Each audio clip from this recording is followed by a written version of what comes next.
Hello and welcome, my dear students. I'm Prakriti Kapoor and I welcome you on this channel We Assist You Kapoor. मेरे इस channel पर class 8th की new learning to communicate की पूरी playlist पड़ी हुई है और सभी चैप्टर्स हमने यहाँ कवर कर लिए हैं, सभी क्वेश्चन आंसर्स कवर कर लिए हैं। आज हम यहाँ पर बात करने वाले हैं क्वेश्चन आंसर्स की green parrots in a cage, जो कि गोपी गौबा ने लिखा था ये लेसन। इसके क्वेश्चन आंसर्स को कवर करेंगे, तो चलिए बिना देरी किए हुए शुरू करते हैं इसको। फर्स्ट हम बात करेंगे लेट्स इन्फर की क्वेश्चन नंबर 1, व्हाई डिड कच्ची want to sell the two parrots। तो हमसे यहाँ पे पूछा जा रहा है कि जो कच्ची है, जो कच्छ में रहने वाला व्यक्ति है, उसके लिए कच्ची वर्ड यूज हो रहा है, और कच्ची जो है पैरेट्स को, दो पैरेट्स को क्यों बेचना चाहता है। Why did the narrator agree to buy them, और नरेटर उसे खरीदने के लिए तैयार भी हो गई है, तो क्यों। तो आंसर देख लेते हैं। कच्ची wanted to sell the two parrots because he needed money to buy a ticket for going home। तो यहाँ पर हमें बताया गया कि कच्ची जो है दो पैरेट्स को इसलिए बेचना चाहता है क्योंकि उसे बेचने के बाद उसको मिलेगा पैसा, और उसे पैसों की ज़रूरत है क्योंकि उसी पैसों से वो टिकट खरीद सकता है। Which was probably in Kutch, क्या उसका घर जरूर कच्छ में होगा, इसलिए उसे हम कच्ची कह रहे हैं। The narrator was afraid that if she did not take the cage the Kachchi might be tempted to spend the more time to sell the birds all over again. तो नरेटर ने क्यों ले लिया वो केज, क्यों वो पिंजरा ले लिया, क्योंकि उसे डर है कि अगर वो पिंजरा नहीं लेगी तो ये कच्ची जो है शायद लालच में आ जाए। टेम्पटेड मतलब होता है लालच में आ जाना, तो लालच में आ जाए और समय स्पेंड करे और उन बर्ड्स को फिर से किसी को बेचे। The narrator was almost sure that he wouldn't release them, और नरेटर को कहीं ना कहीं ये बात कंफर्म है कि अगर मैं इसका केज नहीं लूंगी तो ये ज़रूर इसको दोबारा बेचेगा और दोबारा इन बर्ड्स को सेल करेगा और पैसे कमाएगा। तो इससे अच्छा इन बर्ड्स को जो है ले लो और उसे आज़ाद कर दो, नहीं तो बर्ड्स हमेशा ही केज में रह जाएंगी। नेक्स्ट मूव करते हैं क्वेश्चन नंबर 2 की तरफ। Why did the boy put his finger into the bird's cage. तो वहाँ पे एक कैरेक्टर है, छोटा सा बच्चा है, ये नरेटर का बेटा है, और ये अपनी उंगली को केज में डाल देता है बर्ड्स के पास। What made the birds bite his finger, और बर्ड्स उसकी उंगली को काट भी लेती हैं, ऐसा क्यों करती हैं। आंसर देखते हैं। The boy offered his little fat finger to the parrots. तो बॉय जो है, छोटा बच्चा जो है, वो अपनी छोटी सी मोटी सी उंगली पैरेट्स को ऑफर कर देता है, दे देता है। Because his mother was angry at the birds for having bitten her finger. क्योंकि उसकी माँ जो है चिड़िया लोगों के ऊपर, पैरेट्स के ऊपर गुस्सा हो रही थी और पैरेट्स को डांट रही थी, तो ये बात उसे अच्छी नहीं लग रही थी, और इसीलिए उसने कहा कि ठीक है तुम मेरी उंगली काटो, मम्मा की काट रहे हो तो मम्मा डांट रही है ना। Her finger, the parrots bit her finger because they were angry at being imprisoned into a small cage। तो हमसे पूछा गया कि पैरेट्स ने क्यों काट ली थी उंगली। तो इसलिए काट ली थी क्योंकि ये जो पैरेट्स होते हैं ये एक आज़ाद पंछी होते हैं, उड़ने वाले, लेकिन इन्हें छोटे से केज में बंद कर दिया गया है, इम्प्रेजेंट कर दिया गया, तो हो सकता है इस वजह से वो गुस्सा हो और इसीलिए वो उन्होंने नरेटर की उंगली काट ली हो। नेक्स्ट है question number 3। What reasons does the narrator give for wanting to set the parrot free in the family orchard?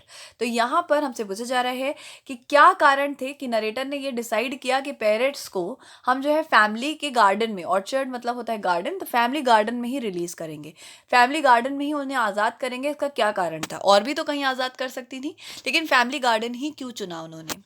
The narrator promised her son that the parrots would be set free in the orchard, a garden with many fruits। तो narrator ने अपने बेटे से वादा किया कि वो parades को आज़ाद करेंगे अपने फैमिली गार्डन में, क्योंकि वहाँ पर बहुत सारे फ्रूट्स हैं। If they were to leave the birds with Maulana they would fly away because they were wild birds. तो उन्होंने कहा अगर क्यों हम फैमिली ऑर्चर्ड में ही डालेंगे उनको, क्योंकि वहाँ पर बहुत सारे फ्रूट ट्रीज हैं। हम मौलाना को क्यों नहीं देंगे उसे, क्योंकि पहले उन्होंने डिसाइड किया था कि मौलाना को दे देंगे बर्ड्स, तो मौलाना को इसलिए नहीं देंगे कि मौलाना के पास वो बर्ड्स अगर हमने दे दी तो ये वाइल्ड बर्ड्स हैं, जंगली बर्ड्स हैं, और ये उड़ जाएंगी, and then someone would catch them, और कोई इन्हें पकड़ लेगा, and put them in cage again and sell them, और कोई उन्हें फिर से केज में डाल देगा और फिर से उन्हें बेचेगा। इसलिए फैमिली ऑर्चर्ड सबसे ज़्यादा सेफ है कि वहाँ पर एक आदमी भी है देखभाल के लिए, तो कोई भी किसी भी बर्ड को पकड़ के नहीं ले जा सकता, तो यहाँ पर वो बर्ड्स सेफ होंगी, इसलिए नरेटर ने ये डिसीजन लिया था। नेक्स्ट क्वेश्चन है question number 4। However Deen Mohammad refuse to take the risk. हालांकि दीन मोहम्मद एक व्यक्ति हैं जिन्होंने एक जोखिम उठाने से मना कर दिया है। What risk is the narrator referring to? तो नरेटर जो हमारी राइटर हैं वो कौन सी जोखिम की बात कर रही हैं? तो आंसर देखते हैं हम इसका। आंसर है the family was living in Sindh during the partition. तो फैमिली जो है सिंध में रह रही है पार्टीशन के टाइम पर, सिंध में रह रही है। सिंध एक जगह है पाकिस्तान में। The narrator got to know that the situation outside was tense. तो नरेटर को पता चल चुका है कि जो सिचुएशंस हैं बाहर, जो इस एरिया से बाहर की सिचुएशंस है वो थोड़ी सी टेंशन में है, चल रही हैं, थोड़ी टेंस्ड है। The orchard was on the outskirt of the town. और जो गार्डन है वो बाहर ही है, आउटस्कर्ट यानी आउटर में है, ठीक है, बाहर है, टाउन के बाहर है। विद मैनी फ्रूट ट्रीज, जहाँ पर बहुत सारे फ्रूट्स के पेड़ हैं। And little pond with ducks, और वहाँ पे एक छोटा सा पॉन्ड भी है, वहाँ डक्स भी रहती हैं। But Deen Mohammad who had been with the family for long time, पर जो दीन मोहम्मद हैं वो इन फैमिली के सपोर्ट में रहे हैं, इनके पड़ोस में रहते हैं, बहुत समय से इनके साथ हैं, for long time refuse to take the risk. तो उन्होंने मना कर दिया है कि हम कोई जोखिम नहीं उठाएंगे। At the orchard were situated on the other side of the river, क्योंकि ऑर्चर्ड जो है रिवर के उस पार है, यानी टाउन से बाहर है और बाहर का एरिया टेंस्ड है, तो वो एक रिस्क है बाहर जाना, तो उस रिस्क से उन्होंने मना कर दिया था। राइट, आगे बढ़ते हैं क्वेश्चन नंबर 5 की तरफ। Why did visiting her family orchard make the narrator sad? देखो नरेटर जो है फैमिली ऑर्चर्ड जाती है, फैमिली गार्डन में जाती है, लेकिन पहले तो वो अच्छा फील करी होती है, लेकिन वहाँ जाकर और रास्ते में उसे बुरा फील होने लगता है, बैड फील होने लगता है, सैड फील होने लगता है, दुखी फील होने लगता है। क्यों? द आएगा यहाँ पर। The narrator and her son, the narrator and her son reached the family orchard. They felt that the orchard looked like a painting with the late sun slanting. तो यहाँ पर जो है जब नरेटर और उनका बेटा फैमिली ऑर्चर्ड में पहुंचते हैं तो उन्हें पता चलता है कि जो वो गार्डन है वो एक पेंटिंग की तरह नजर आ रहा है, with the late sun slanting across the lawns, जहाँ पर सूरज ढल रहा है और उसकी टेढ़ी टेढ़ी किरणें जो हैं पूरे लॉन में पड़ रही हैं। And partly lighting some of the trees, जिसके कारण कुछ ही पेड़ पर रोशनी पड़ रही है, सभी पेड़ों पर रोशनी नहीं पड़ रही।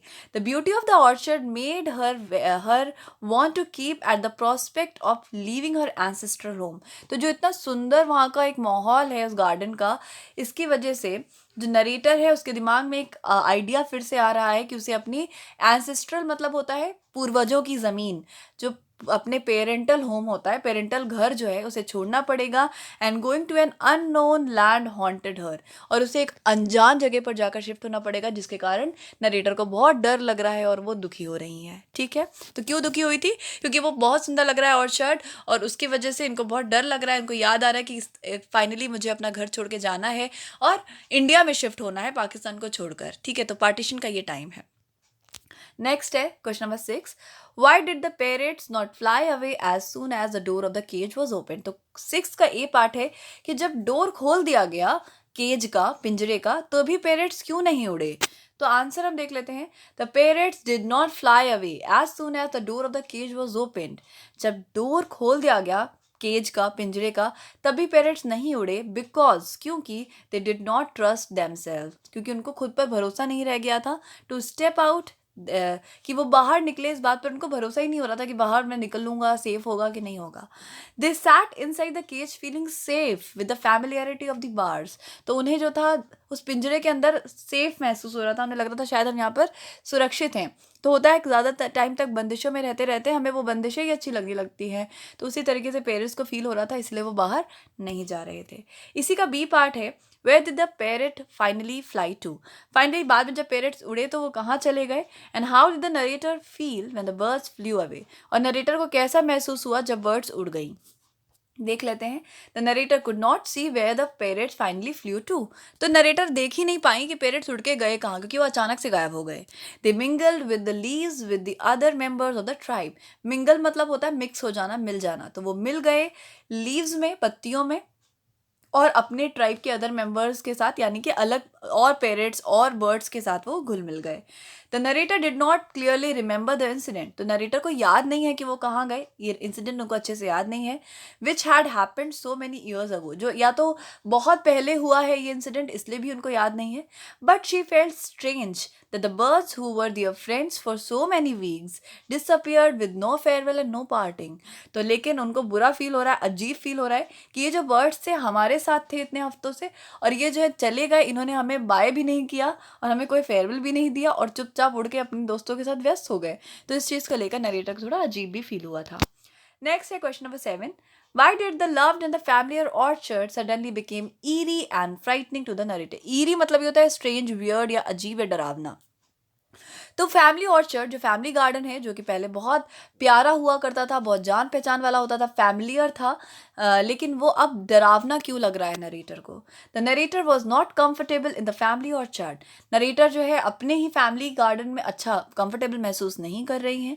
The feeling stemmed from the fact that the family were the Hindu family. क्यों नहीं महसूस कर रही हैं वो? अच्छा, उनके अंदर दिल में कहीं एक फीलिंग स्टेम हो गई है, फीलिंग जम गई है अंदर कि ये जो फैमिली है इनकी, नरेटर की जो फैमिली है वो एक हिंदू फैमिली है and force to leave their ancestral home in Sindh due to partition. और उन्हें ऐसा लग रहा है कि सब कुछ हमारा ही था, लेकिन अब हमें ज़बरदस्ती यहाँ से भेजा जा रहा है दूसरी जगह, पार्टीशन हो गया है, अब हमें सिंध छोड़ना पड़ रहा है, अपने घर को छोड़ना पड़ रहा है। तो उन्हें कहीं ना कहीं अच्छा फील नहीं हो रहा उस फैमिली ऑर्चर्ड में भी। उन्हें डर लग रहा है कि मुझे फाइनली सब कुछ छोड़ के जाना होगा।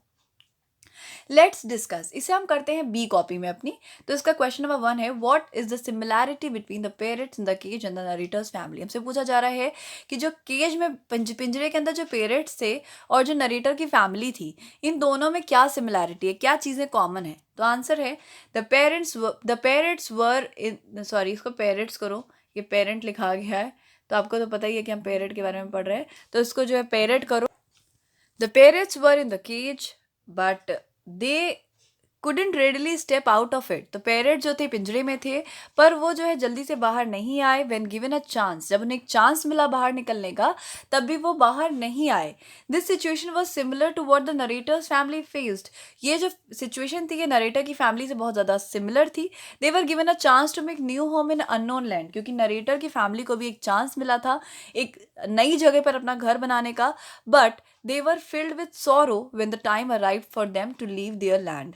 लेकिन जब उनको आज़ादी मिली, देखो हम सब आज़ादी के लिए, we were longing for the freedom, हम चाहते थे कि हम आज़ादी मिल जाए, लेकिन जब आज़ादी मिली, उन्हें एक ऑप्शन मिला, एक चांस मिला कि आप इंडिया में जाकर अपना घर बनाओ, तो उन्हें जो है कहीं ना कहीं बुरा महसूस होने लगा, उन्हें दुख होने लगा for them leave their land, क्योंकि उन्हें अपनी ज़मीन छोड़नी पड़ रही थी।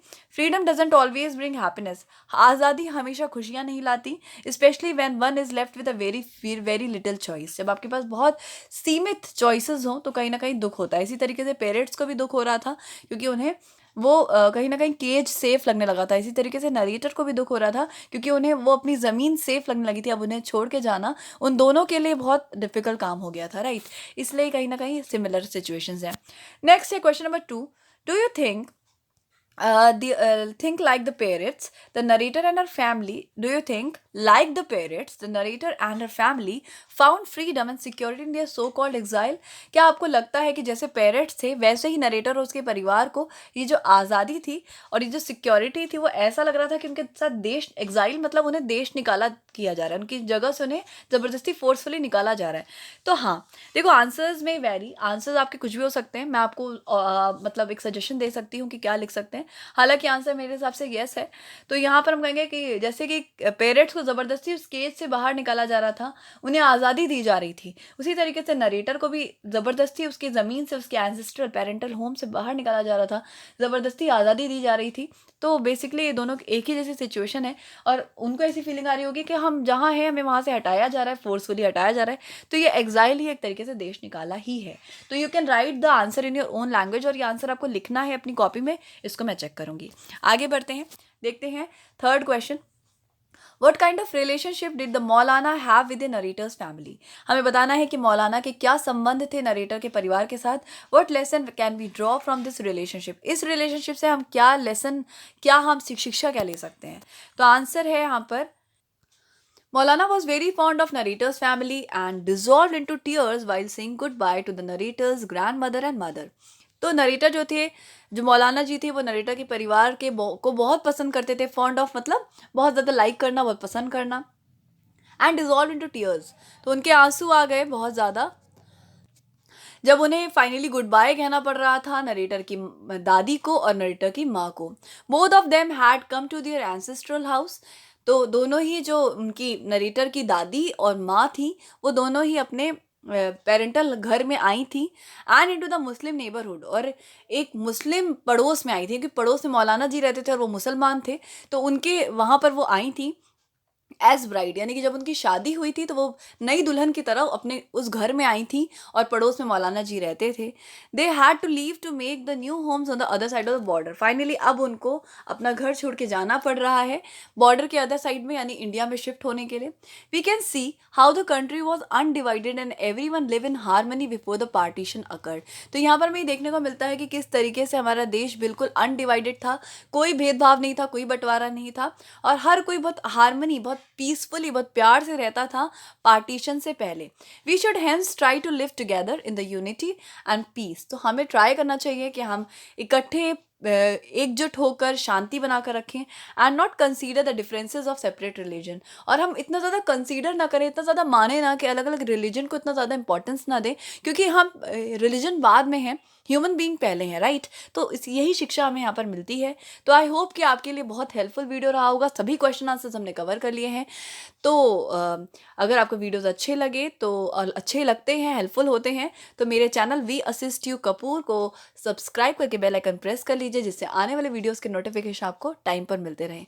बहुत अच्छा रिस्पॉन्स है, बहुत सारा प्यार मिल रहा है आप लोगों के साथ, ऐसे ही जुड़े रहिए हमारे साथ। तो जल्दी ही मिलेंगे अगले वीडियो में। Then see you.